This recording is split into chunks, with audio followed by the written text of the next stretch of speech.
dans les prochains jours, si on ne fait rien, il y a une règle qui va être insérée dans le Code du travail selon laquelle une personne qui est en CDD ou qui est en intérim et qui se voit proposer par 2 fois un contrat à durée indéterminée et qui le refuse, va donc perdre ses droits au chômage. Cette règle-là, elle va rentrer dans le Code du travail si on ne fait rien. Et vous verrez à la fin de cette vidéo, la loi, elle n'est pas encore promulguée. On peut encore saisir le Conseil constitutionnel. Et j'ai déjà identifié 2 raisons pour lesquelles cette loi, elle est inconstitutionnelle. Mais avant d'aborder ça, je voudrais vous expliquer le contenu de cette loi pour que vous compreniez bien l'abjection et l'ignominie qu'il y a dans ce qui vient d'être délibéré par la commission mixte paritaire. Vous savez que quand une loi, il n'y a pas un accord entre les sénateurs et les députés, ils se réunissent pour faire une commission mixte paritaire et en petits groupes, entre guillemets, ils se mettent d'accord sur un texte en commun qui est ensuite présenté à l'Assemblée nationale. Donc voilà, le texte de la commission mixte paritaire, je vous mettrai le lien sous cette vidéo. Il nous dit quoi? Il nous dit cet article-là. D'accord, ce sera le nouvel article du Code du travail, je le lis avec vous, je l'analyse ensuite. Lorsque l'employeur va proposer que la relation contractuelle de travail se poursuive après l'échéance du CDD sous forme d'un contrat à durée déterminée pour occuper le même emploi ou un emploi similaire, assorti d'une rémunération au moins équivalente pour une durée de travail équivalente, relevant de la même classification sans changement du lieu de travail, et bien en fait l'employeur va donc notifier cette proposition au salarié, et si le salarié refuse, eh bien l'employeur va en informer Pôle emploi, en justifiant le caractère similaire de l'emploi proposé.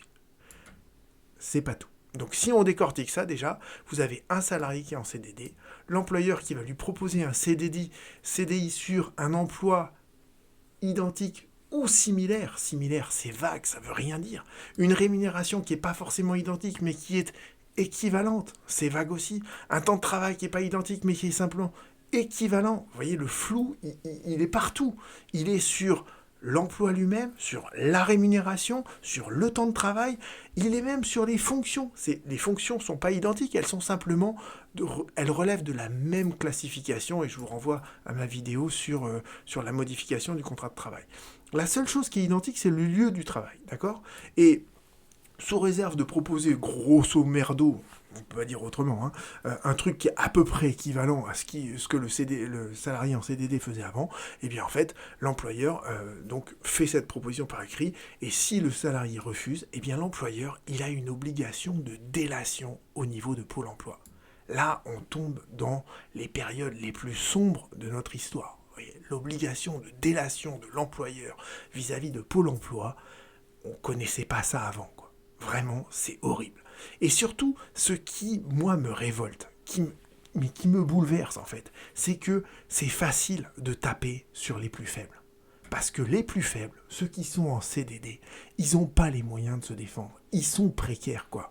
Et ça me fout les boules, moi, littéralement, qu'on tape sur des gens qui sont en CDD et que parce que c'est des gens qui ne peuvent pas se défendre, qui sont faiblement syndiqués, et c'est ça qui est horrible. Il faut mesurer, en fait, la brutalité d'un article de loi comme ça. C'est choquant. C'est littéralement, ça me prend aux tripes, quoi, de voir ça. Et pour faire bonne mesure, les parlementaires, ils ont pensé à tout, parce qu'ils ont fait un autre article sur l'intérim, en disant, en matière d'intérim, c'est la même chose. L'employeur, il peut juste proposer un truc qui est vaguement semblable en termes de rémunération, de temps de travail, c'est pas exactement la même chose, mais ça y ressemble un peu.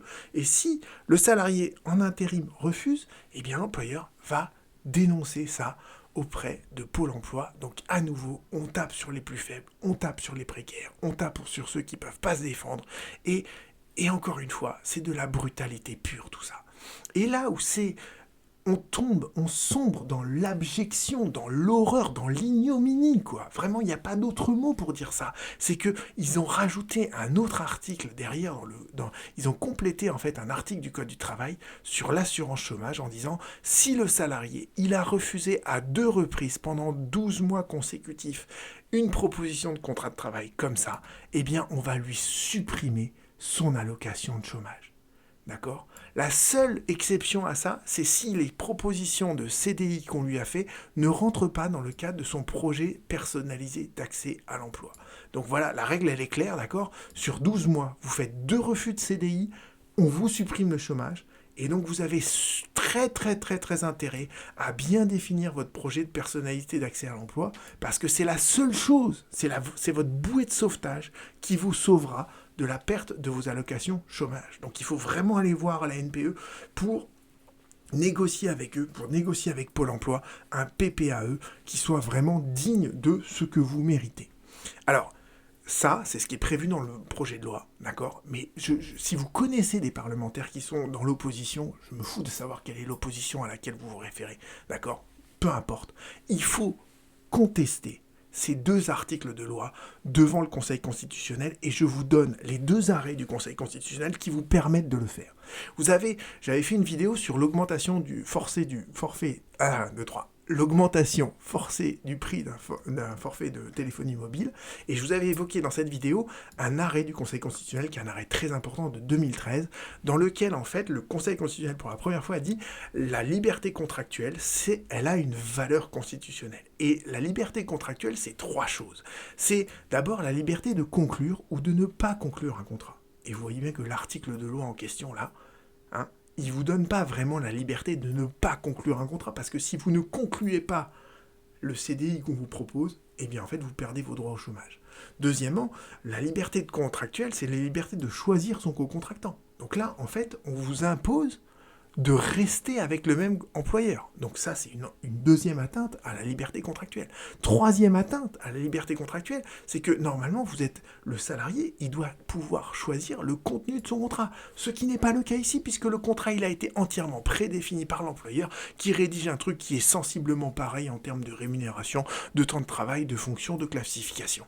Et je vous demande pas de me croire sur l'interprétation de cette décision du Conseil constitutionnel. Il y a Jacques Guestin, qui est quand même un immense professeur de droit, qui a écrit un article sur cette décision du Conseil constitutionnel où vous retrouverez exactement toutes ces idées-là. Dans la décision du Conseil constitutionnel, vous avez ce passage-là qui est important. Vous voyez, on vous dit, si le législateur peut porter atteinte à la liberté d'entreprendre et à la liberté contractuelle dans un but de mutualisation des risques, là, le but, c'est pas la mutualisation des risques, c'est la résorption du chômage et la résorption des tensions sur certains métiers qui sont sous-employés, je sais pas comment le dire, eh bien, certes, ce but-là, il est légitime de résorber le chômage, de résorber les tensions sur le marché du travail. Cependant, le législateur ne saurait porter atteinte à ces libertés, une atteinte d'une nature telle que l'entreprise soit liée à un co-contractant déjà désigné par un contrat négocié au niveau de la branche et au contenu totalement prédéfini.